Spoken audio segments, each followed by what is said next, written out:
Thank you very much. Yeah, good afternoon, Dan Gutierrez, Mr. Keller?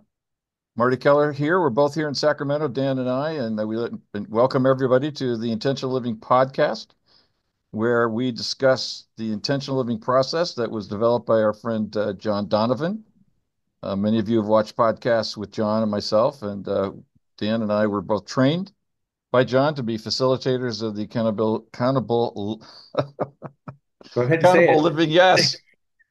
Group process because as we'll discuss, doing this work is best done in a group setting, and we get together from time to time to just explore some insights that we have about this work. And this particular podcast is based on the uh, quotation from our dear friend Socrates, the Greek philosopher from 2,500 years ago, who said, "The secret of change is to focus all of your energy not on fighting the old, but I'm building the new."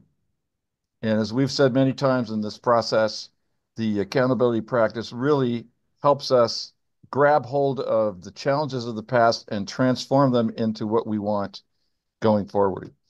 And Dan's got some thoughts that he'd like to share about power of intention and neurophysiology and how all these things work together to actually help us all create the life that we want to live.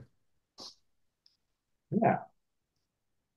So today I want to go ahead and start with one of the things that I find could be a challenge to doing any kind of recovery work is that uh, I too at the beginning of this I just wanted the answers without um, having the experience, having to have the embodied experience of feeling my feelings and then waiting and staying in my feelings or staying in my emotions or the and for purposes of the podcast here when I'm going to refer to feelings and emotions as an embodied experience because that's what it is.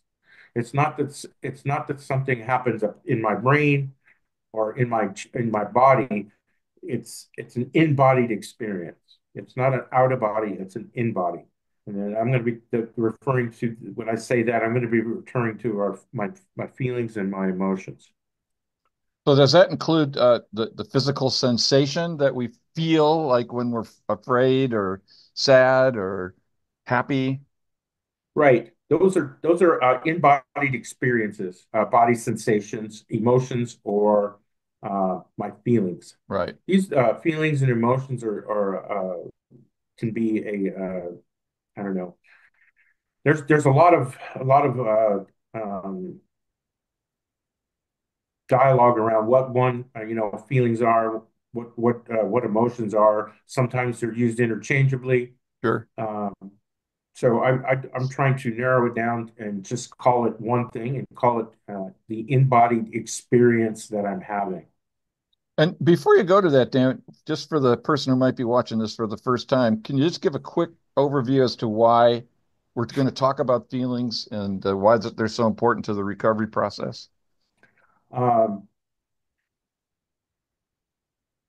the importance of my emotions and my embodied experiences is where that's where the information that's been stored about my past trauma is there. Okay. Um, it's stored in my body as a memory, and it shows up in my body when I get activated or my perception of my environment changes and I feel unsafe. Um, these are the embodied experiences are also forms of notification about maybe I should move towards something, maybe I should move away from something. Um, that's why they're important. They're not to be diminished. They're not to be neglected. They're, uh, there's wisdom in them. A part of the recovery process is to set myself, create a situation and an internal embodied experience so where I can feel safe to be able to be in my emotions like, again, my embodied experiences, because if I can stay with them, there is wisdom in those feelings if I can stay with them. It's sort of like that. I think it's an AA saying, if if I can't feel it, I can't heal it. Correct. So a lot of us, including myself, part of the recovery process is that I've never felt safe feeling my feelings. They've always been a cue or a trigger to move away from them because I wasn't educated. I didn't have the experience of someone telling me what I should do when I have these experiences.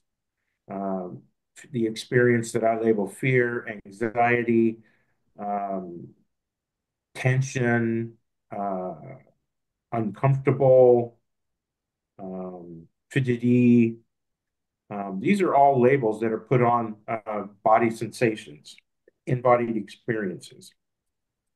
So, what I've been practicing is that rather than I automatically feel something and then I label it, I found that by doing that, I take myself usually out of the experience. I make a judgment on whether it's something that's valuable, something that I need to get away from, I need to change. What I do now is I just have the experience. I just feel it and sit in it and ask myself, you know, what's going on here? What are you trying to tell me? What's help me out here? Tell me what's going on. And a lot of times it literally comes from that experience. There's wisdom that comes out and it, what is it that, what do you want? What are you telling me? And it's like, for me, the biggest thing is it comes back is, I'm not feeling safe. Right. All right. And then when I can have that, then it's like, okay, well, how do I take care of myself? How do I create safety for myself? And the next step is in our process is to create the intention for what it is that I want based on the wisdom gleaned from my experience of being with my emotions, my embodied experience. Yep. So Um, for the newcomer, can we spend a minute or two sharing our practice and how we stay with those emotions, particularly those that we've been habituated to trying to get rid of, to resist, to change, because I agree 100% with you that the healing process requires that I give validation to my feelings, and I can only do that by feeling them.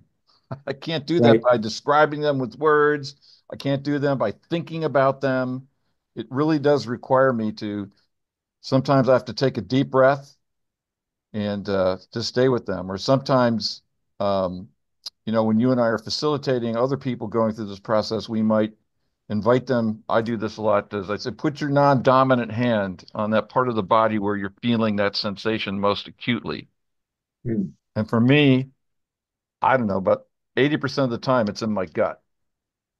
And so if I put my left hand's my non-dominant hand up and just lightly put my hand there, it's almost as if there's my body feels the validation of a touch from myself. And it helps me to stay in that feeling. Yeah, I support you in that. Um, what for the newcomer or somebody who's just starting this process, um, what I've learned to do is I learned to set the table. Somebody is hesitant about going through those feelings, and the truth is, I ask them, state your truth, and the truth is, I don't feel comfortable feeling my feelings. Take a deep breath, create the intention to feel comfortable feeling your feelings.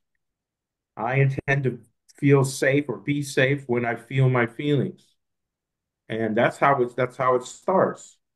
And it's a matter of repeating the intention, understanding that you are safe, being part of the group, uh, being in those feelings, and having the experience that, quote unquote, I did not die from this experience, um, creates a new chapter in the book, one new chapter or one page in a new chapter that you managed to navigate your feelings, even for a brief moment.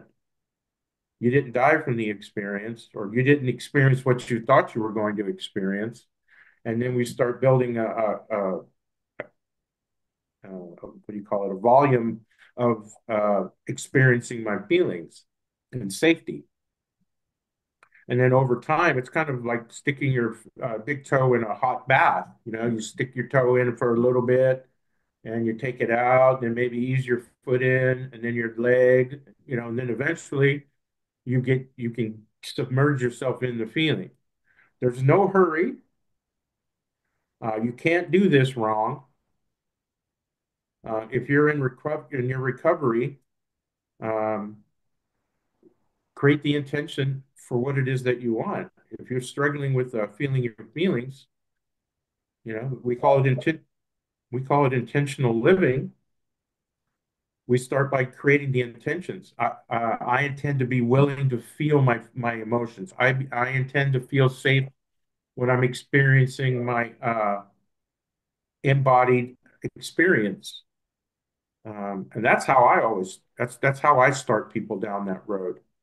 Um, and it's just a matter of repetition, having a new experience, and then not only having a new experience, but when you go through the process, after you've gone through the process, and you get to the part where it's after the feelings, you set the intentions, and usually people take a deep breath, right? It's like that wasn't so bad, right? And so that's the new experience, and that experience correlates with you feeling your feelings. So they're linked. I haven't really had an experience where people haven't had, whether it be a highly charged emotion, and after it's done, there comes a point of relaxation.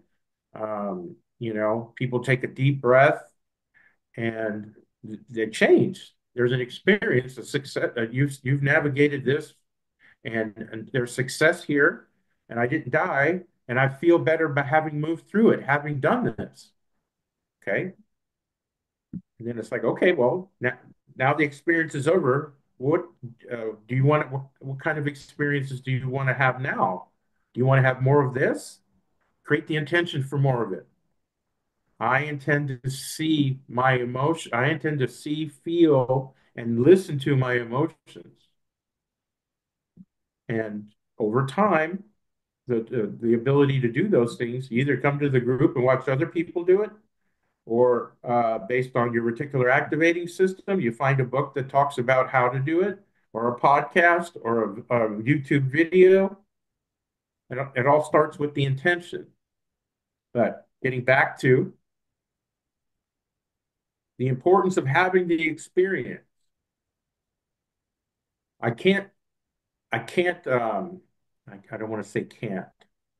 It's very difficult to navigate and create change if I don't have this experience, this embodied experience. The embodied experience, my emotions and feelings are when I have them, when I hear the truth, my truth, I have that embodied experience, which is usually in the alignment with my trauma. And What does that mean? It's usually in alignment with my trauma. I don't know how to scientifically describe the process, but all I can say is no matter in any of my truths that I say, there's a resonance in my body. Those words generate a frequency of thought, which in turn resonates with my body. And we all have that experience. I state my truth. I'm no longer hiding it. It's there. It's out in the open. it's like I've given myself permission to let this what I've hidden, my shadow, out. Yeah, can I And offer it's something on that? sure. Because we were talking about this before we started the podcast. So there's part of this is our neurophysiology or our neurobiology. And so what comes to me is that when you have that, when each of us has that experience and we speak a truth that resonates with or is in alignment with something that happened, essentially what we're doing is this is a metaphor. I don't know if this is actually what happens in the body, but it's like we've let an unhealed feeling out. So if as a little boy I was told, "Shut up, you don't need to feel that way. I'll give you something to cry about," and I stopped letting feeling an emotion just naturally flow through my body, which is normally what happens. For those of us that grew up with any kind of complex post-traumatic stress disorder, those are what I call the traumas of a thousand paper cuts. Those are all emotions that were not allowed to just naturally flow through my body. So they got stuck. And so what I hear when you say it's an alignment, it's actually it's a way of touching and releasing finally an emotion that may have been living in my body trapped in my physiology and my neurology for 30, 40, 50, 60 years. And I think that's part of the reason we get that that sense of relaxation and like I don't have to carry this anymore because it was allowed to finally complete itself. And the reason Yep. why we do this over and over and over again because there's a lot of those in our brains, in our neurology, because we all had a lot of those experiences, most of which we probably couldn't consciously recall all of them, no matter how hard we tried. There are so many. Right. And it's not necessarily, what you say, but we call it the truth, because it's in alignment with the energy that's stored. Exactly. Um, because in essence, that stored trauma it could have happened before I had the ability to communicate verbally, Yep. and it's just this energy that's is there. But when I speak, there's a pattern, there's a resonance, there's a frequency that's in alignment with that stored energy. That's the embodied experience that I'm talking about. When I open or release that energy, now there's an opportunity, um, because it's been brought into my awareness now. Now I can consciously focus in on, what it is that you're telling me. I develop the relationship with that energy, my emotions, or that embodied experience, and I just be present to it and feel it. And then the part that we do is we ask ourselves, this is what I ask myself, based on what I just experienced, how do I want to feel, or what is it I want in my life? What's the inner world that I want to create here based on what I've just experienced? So for somebody who might be just listening to us for the first time, or maybe they've come to a meeting or two, could you give an example of how this might have happened for you? Um, yeah, I um, what I've discovered lately is that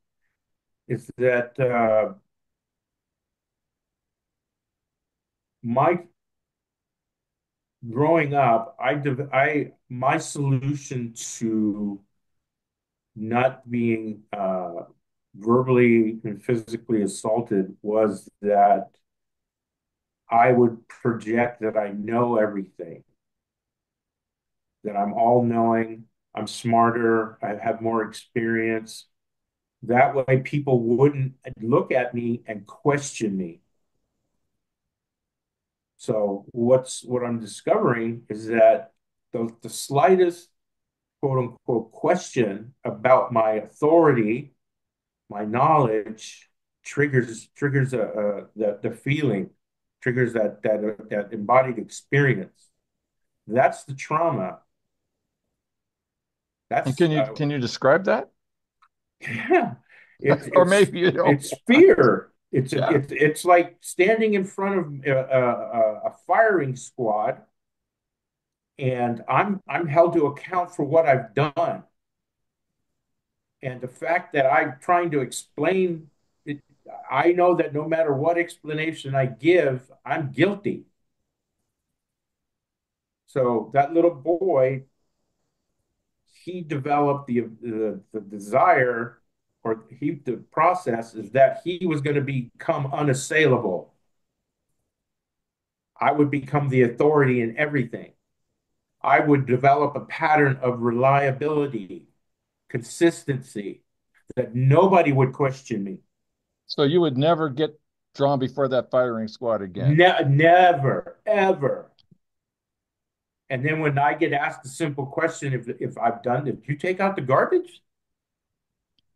And all of a sudden I find myself, today's Tuesday. I've taken it out for the last 2.5 years, every Tuesday. How dare you question me whether I take the garbage out? Of course I have. That's a response to trauma. A Because normal, a because normal person who doesn't have what I have right. goes, why, yes, I did.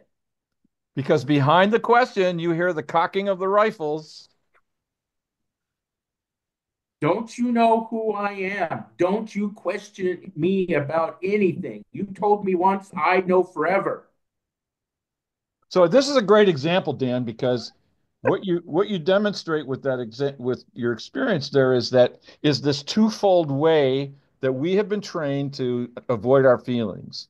So you were able through this process to feel that original feeling, that feeling of fear, adrenaline, whatever it is that you're standing before this. I mean, I can feel it, and I don't even, that's not my particular issue, but I can feel it through your description. And then, of course, the determination is I'm never going to feel that again, and and generating other feelings to mask those feelings, Yep. or stories that have an emotional resonance to them, so that I feel safe. And if you try to take my safety away, you've become the enemy. You're the problem, not me. Exactly. You, you don't know who I am. And I'm about to remind you. And Gently that's and where, kindly, no doubt. well, that's me transferring the violence, my fear onto somebody else so they Right. don't question me, So you right? become the firing squad. I become the judge, jury, and executioner. Yes. Yeah. And so what I've been working on lately is that it's like any I get that quite a bit. People question me, not in a sense that I'm doing something wrong, but it's just like, did you send me an email? And it's like, well, isn't that the procedure? Of course I did. You know, Here, I'll show you on my phone that I did. Don't say I didn't do it. I realize now that is the experience, the embodied experience that I've moved away from all my life. And my solution was to not have somebody else create that don't ask me anything because I'm unassailable, don't you know? But the sad part is I've lived with that fear in my body, ever present, waiting for that one trigger or that one question to come to activate that bear trap. Bam! The bait has been there, the trap has been set, and it's just shaking because it's just tension just all the time. Yep. So what I've been trying to avoid, I've been living with. It's interesting that you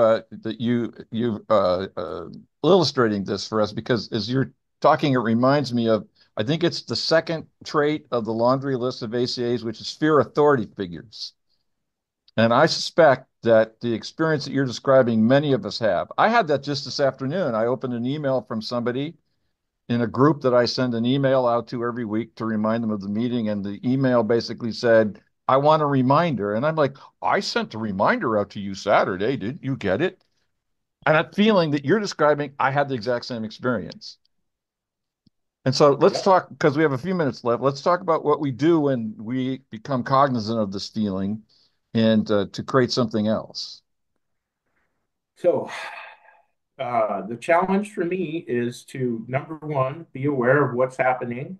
And it just takes a, if you want to experience these experiences, is create the intention to, I intend to feel safe when I'm triggered, because the solution lies in the triggering, not avoiding the triggering. Yeah.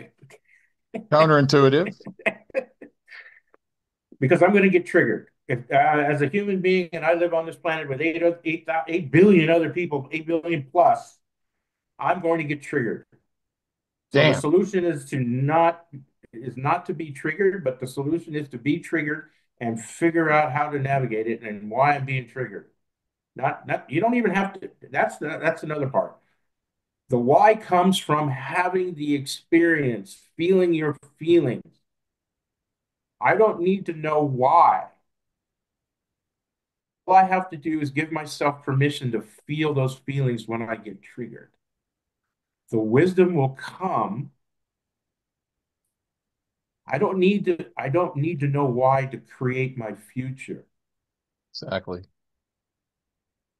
But we've been conditioned to figure out why it's happening. So it prevent it from happening, and then I won't have this experience. As if this is an intellectual issue as opposed to an emotional one.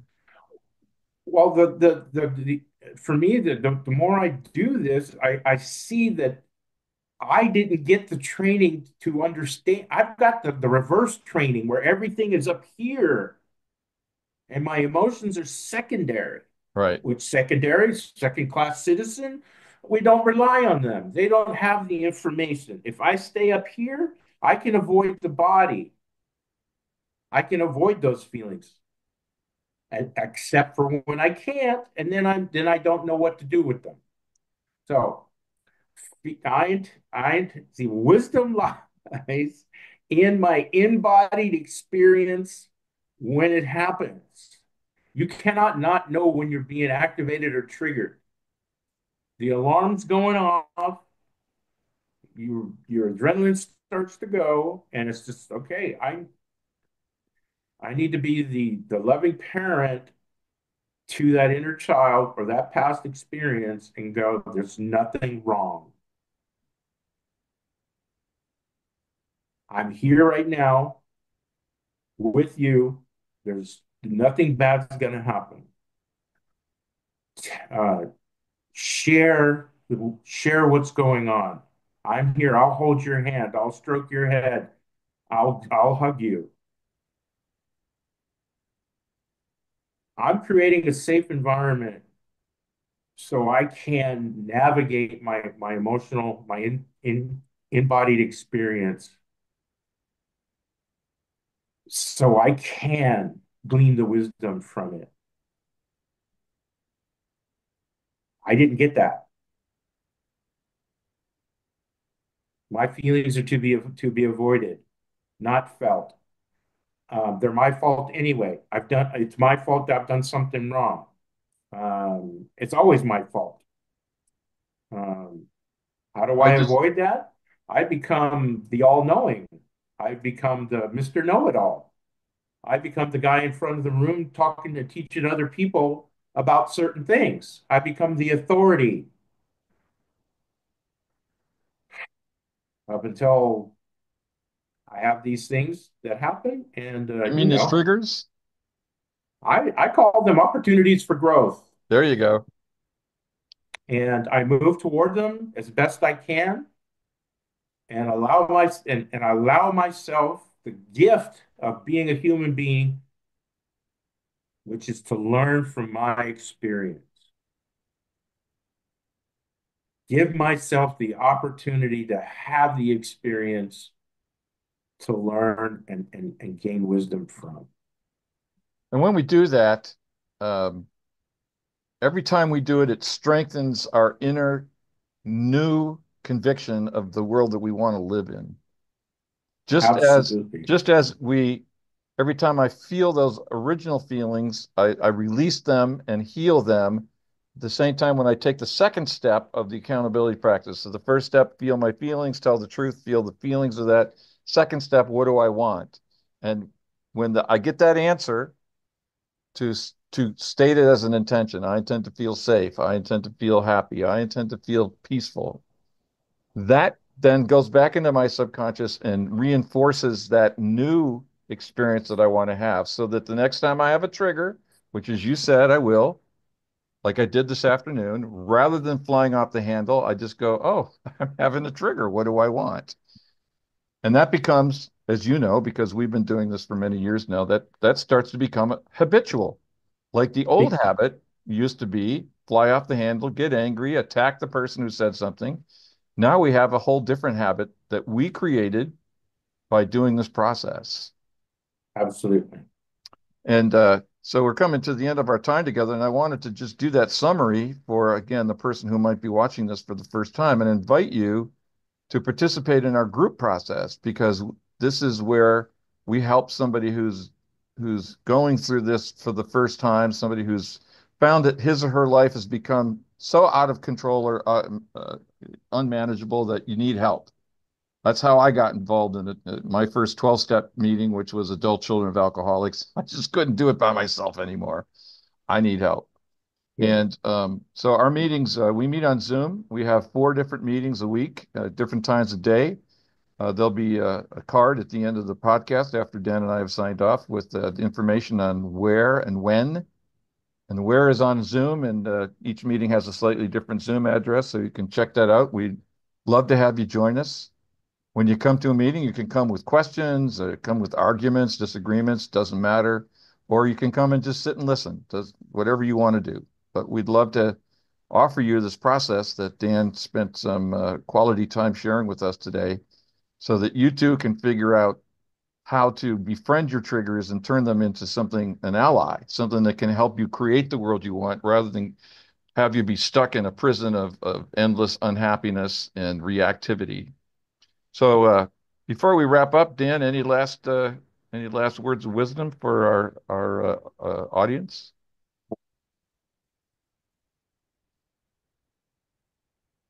Yeah.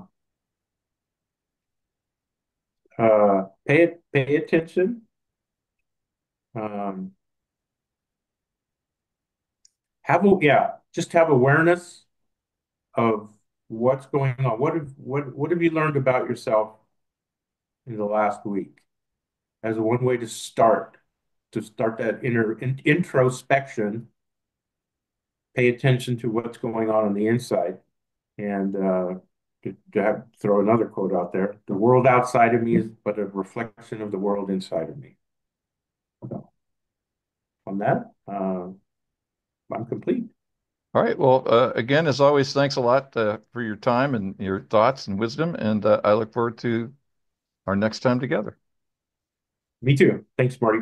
All right, brother.